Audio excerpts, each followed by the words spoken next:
Waves of rain and snow are showering Northern California this week. The activity in the valley will be hit and miss over the next couple of days. In the Sierra, we continue to see the snow creating some traffic issues. Right now, chains are required on Interstate 80 from Gold Run to Truckee. This is a live look right now at I-80. This is around Donner Lake. And we want to show you this on Highway 50. Chains are required from Kybers all the way to Myers. And we have live team coverage tonight. Chief Meteorologist Mark Finan is standing by. But let's start with KCRA 3's Melanie Wingo showing us the conditions in South Lake Tahoe tonight. Melanie.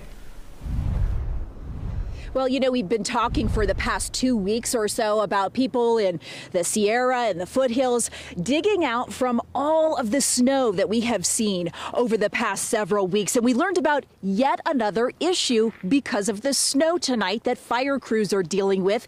You know, the city of South Lake Tahoe has roughly 1,000 fire hydrants. And although all of them are marked with these long poles to help out when it does snow, when the snow keeps coming down, those hydrants keep getting buried.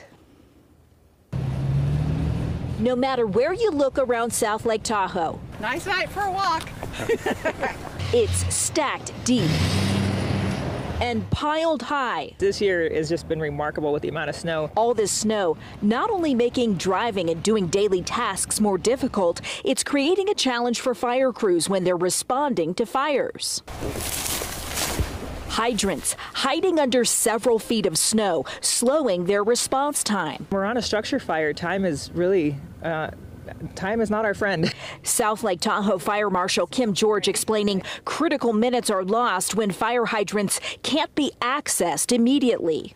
Something South Lake Tahoe fire crews experienced while on this mutual aid call out to a house fire in Myers. When we have to send another crew to go over and dig out a hydrant, then we're losing manpower, and then plus it's taking longer to get the amount of water that we need. Adding to the difficulty, crews aren't always met with light, fluffy stuff that's easy to brush away. One thing that's been especially challenging this year is just the amount of ice around the hydrants. That's why they're enlisting help from the community, encouraging people to take part in their Adopt a Hydrant program, which simply means people help clear snow from around hydrants in their neighborhood. Ideally, fire crews say if you can have at least 3 feet of snow cleared from all sides of the hydrant, that will make a difference. But when time is of the essence for those crews, even if you have the top and the front of the hydrant clear, that will make a difference.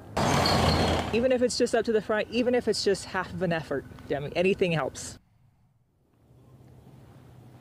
And same goes for the gas meters on your home. Having those meters free of snow and ice saves critical minutes during a fire or other emergency. And I should point out, too, that the fire department says, luckily, folks around South Lake Tahoe have really pitched in and done their part. They even are having a fun time on social media, sharing posts of their adopted fire hydrants clear of snow.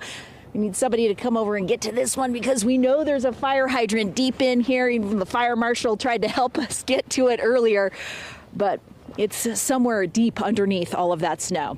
Reporting live in South Lake Tahoe tonight, Melanie Wingo, KCRA 3 News. It's so incredible to see how much snow is there. Melanie, thank you so much. Several structures like this one have collapsed in South Lake Tahoe under the weight of all of that snow they've had up there. They're urging residents to take steps to either remove the snow themselves or hire a professional to do it.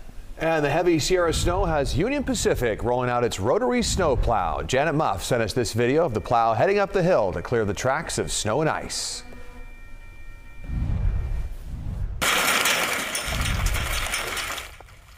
And listen to that. In lower elevations, it wasn't snow, but hail that was the big issue. And this is what it looked like tonight in parts of Butte County. Wow. And let's take a live look outside right now from Sacramento to Fairfield to Stockton.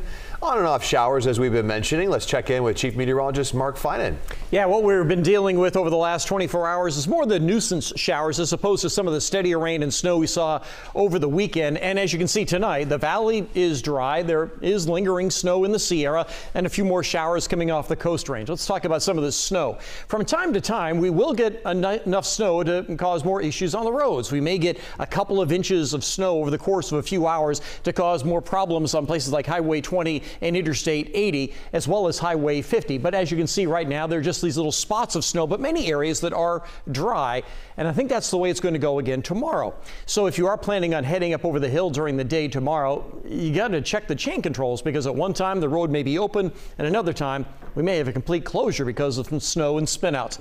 Right now, another little band of rain is coming off the coast, going through San Francisco into the East Bay. This will roll through the valley as we go through the night, once again giving us some on again, off again showers. We'll see more of that again tomorrow. I'll show you more on that in just a couple of minutes. All right, Mark, see in just a few, thousands are still without power due to the storms. In Nevada County, 5,700 customers are in the dark tonight, some for about a week now. And as crews work to get the power back on, local organizations are helping families who have been without electricity and heat for days. Interfaith Food Ministry of Nevada County in Grass Valley is stepping up.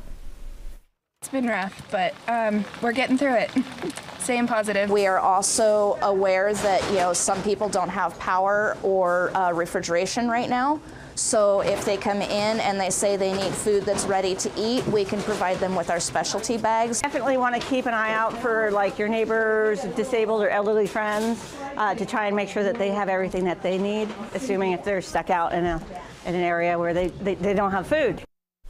Interfaith Food Ministry is hosting more food distributions on Wednesday, Friday, and Saturday. If you have time to volunteer, they can certainly use that help. And if you can donate financially, there is a special campaign this month where your donation will be doubled. So make sure you get those donations in. And people in the Southern California community of Crestline are waiting in long lines to buy food and supplies. Here they are. The San Bernardino town was hit hard by the recent snowstorms.